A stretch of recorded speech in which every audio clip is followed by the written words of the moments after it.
উত্তর হাবড়া বিবেক সংঘের পরিচালনায় এবার আমাদের ক্লাবের আয়োজন 27তম আয়োজন শ্রী লোকনাথ বাবার তিরোধান দিবস উপলক্ষে আমাদের এর আয়োজন।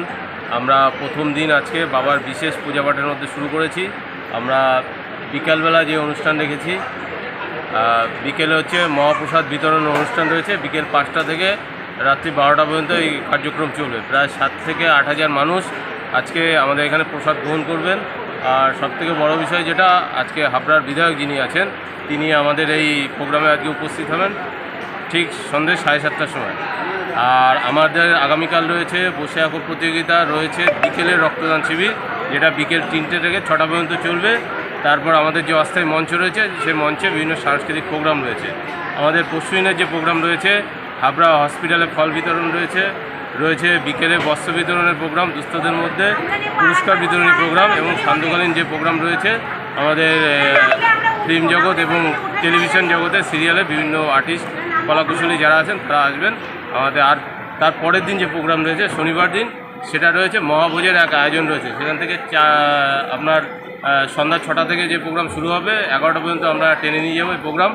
আর সেখানে প্রায় 4 থেকে 5 হাজার মানুষ তারা আমাদের এখানে এসে খাবার গ্রহণ করবেন বা ওই মহাভোজের যে কার্যক্রম, সেই কার্যক্রমে অংশগ্রহণ করবেন।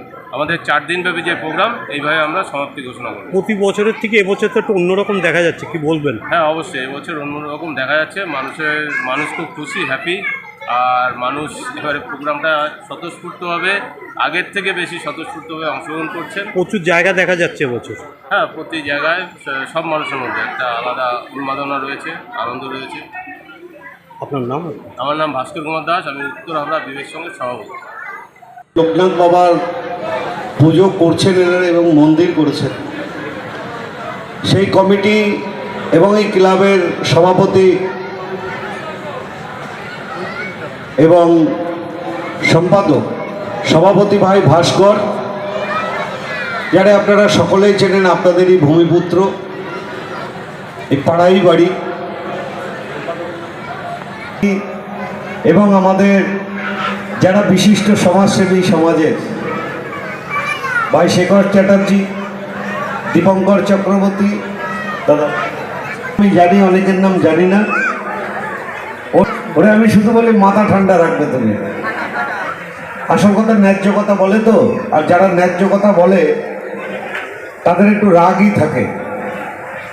ভাস্করও ন্যায্য কথা বলে, আমি যতদূর ওকে যতদিন ধরে চিনি, অনেকেই আছেন যারা বাস্তব কথা বলে, বাস্তবের সাথে লড়াই করে, তাদের একটু রাগ বেশি, এটা স্বাভাবিক, আমিও তার বাইরে না। যাই হোক, সকলেই আছেন আজকে এই পুজোর দিনে, সকলকে শুভেচ্ছা রইল। শুধু এইটুকু বলি, লোকনাথ বাবা আজকে চাকলায় গেছিলাম আমি, এই দিয়ে আমি 3য় বার গেলাম। বিধায়ক হওয়ার পরে 2বার, তার আগে বহু বছর আগে একবার গেছি আমার পরিবারের সাথে সম্ভবত। যাই হোক, তো লোকনাথ বাবা এখন যেভাবে সারা পশ্চিমবঙ্গে এবং পশ্চিমবঙ্গের বাইরে, ভারতবর্ষে, বাংলাদেশে বহু শিষ্য এখন আছেন যারা লোকনাথ বাবার পুজো করেন। পুজো করা মাথায় উঠে যেত।